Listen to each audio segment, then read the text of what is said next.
I was in San Francisco. This was about 3 or 4 years ago. And I was staying at this boutique hotel. It was called the Argent Hotel. Anybody ever stay at the Argent Hotel in San Francisco by any chance? It's just a great little hotel. And anyway, I had been there for 2 days, and I was speaking over at the convention center.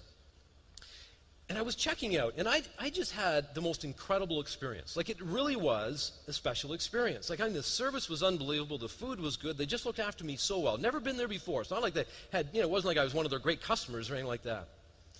And as I was leaving, I'm standing there, and I'm waiting to check out. And there was 2 people in front of me, so I'm the 3rd person in line. I got my little roller bag, and I got my briefcase. As I'm standing there, all of a sudden, the bellboy came up to me, and he said, "Sir, are you leaving us today?" I said, "Actually, I am." He said, "Are you going to require a cab?" I said, "I am." He said, "Would you like me to go get you one?" I said, "That would be wonderful." And he disappears, right?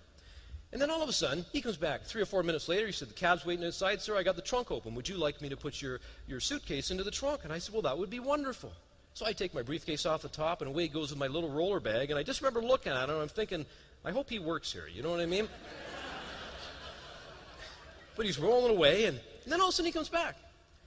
And he stops, and he says to me, he said, "Sir," he said, "would you like a newspaper to read in the cab?" And I said, "That would be wonderful." He said, "Would you like the San Francisco Chronicle, or would you like the USA Today?"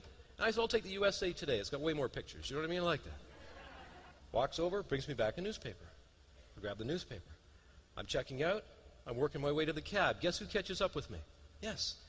And as we're walking out, he said, "Sir, would you like me to have the cab driver stop at the Starbucks around the corner to get you a coffee that you could drink on the way to the airport while you're reading your newspaper?"